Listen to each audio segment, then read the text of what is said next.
Welcome to INT கிரேக்ஸ். இன்றைக்கி வந்து என்ன ஆச்சுன்னா, நம்ம பும்ரா வந்து பாதியிலே ஃபீல்டை விட்டு வெளியே போயிட்டார். இன்ஜுரின்னு சொல்லிட்டு வெளியே போனார். அதை என்னங்க அதை பற்றி பார்க்கலாம். அப்புறம் நம்ம ரோஹித் சர்மா வந்து எக்ஸ்பிளைன் பண்ணியிருக்காரு, எதனால் நான் வந்து 5th டெஸ்ட்டில் வந்து பிளேயிங் 11 இல்லைன்னு சொல்லிட்டு. வாங்க வீடியோக்குள்ளே போகலாம். ஃபஸ்ட் பார்த்தீங்கன்னா ரோஹித் சர்மா வந்து ப்ரெஸ் கான்ஃபரன்ஸ் அட்டன் பண்ணியிருக்காரு. அதில் வந்து அவர்கிட்ட என்ன கேட்டிருக்காங்கன்னா, ஏன் நீங்கள் வந்து பிளேயிங் 11 இல்லை அப்படின்ற மாதிரி கேட்டிருக்காங்க. அதுக்கு அவர் வந்து என்ன சொல்லியிருக்காருன்னா, நான் வந்து எடுத்த முடிவு தான் இது வந்து. நான் போய் கௌதம் கம்பீர்ட்டையும் டீம் மேனேஜ்மெண்ட்டையும் சொன்னேன், இந்த மாதிரி நான் ஃபார்மில் இல்லை, ஸோ என்னை ஃபார்மில் இருக்க ஒரு பேட்ஸ்மேனை வந்து என் பிளேஸில் இறக்குங்க அப்படின்னு சொன்னேன். அதனால தான் வந்து கில்லு இறங்குனா அப்படின்ற மாதிரி சொல்லியிருப்பார்.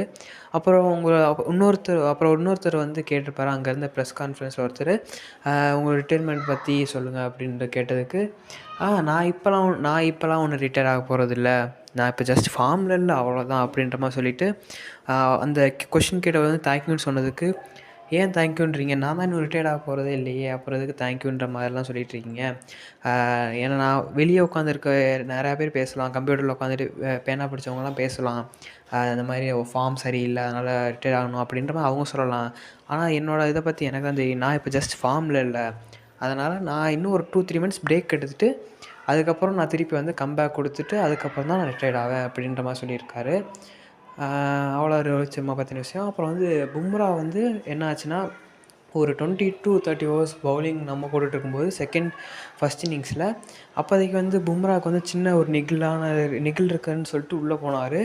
உள்ளே போய் பார்த்துட்டா அங்கே எதுவும் அவங்க வச்சுருக்கிறதுல எதுவுமே காமிக்கல போல. ஸோ அதுக்கு வந்து ஹாஸ்பிட்டலில் கூப்பிட்டு போயிட்டாங்க. அப்போதைக்கு பார்ட் டைமாக வந்து விராட் கோலி கேப்டன்சி பண்ணிகிட்டு இருந்தார். ரொம்ப நாள் கழித்து டீமே வேறு லெவலில் பண்ணாங்க. எல்லோரும் யோசித்தாங்க, பும்ரா இல்லைனா டீம் இந்தியா அவ்வளோதான் அப்படின்ற மாதிரி யோசித்தப்ப விராட் கோலி கேப்டன்சி பண்ணி நிதிஷ்குமார் ரெட்டி 2 விக்கெட்ஸு, பிரசித் கிருஷ்ணா 3 விக்கெட்ஸு, சிராஜ் 3 விக்கெட்ஸுன்னு சொல்லிட்டு எல்லாருமே நான் வேறு லெவலில் பெர்ஃபார்ம் பண்ணாங்க.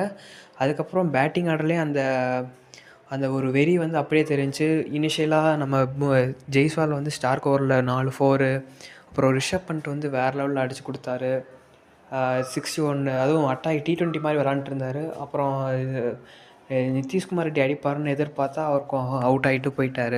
நெக்ஸ்ட்டு வந்து ஜடேஜாவும் வாஷிங்டன் சுந்தரும் ஆடிட்டுருக்காங்க. நெக்ஸ்ட்டு கில்லு பார்த்திங்கன்னா சீப்பாக போய் அவுட் ஆகிட்டார். அந்த வெப்ஸ்டருக்கு போய் அவுட் ஆகிட்டார். வெப்ஸ்டருக்கு இல்லை, அட்டாக் ஆட போகிறேன்னு சொல்லி ஆடி எட்ஜ் ஆகி அவுட் ஆகிட்டார். கேஎல் ராகுலும் அதே மாதிரி அவுட் ஆகிட்டாங்க. இன்றைக்கி லாஸ்ட்டில் வந்து 145க்கு 6, 141க்கு 6 விக்கெட் இழந்திருக்காங்க.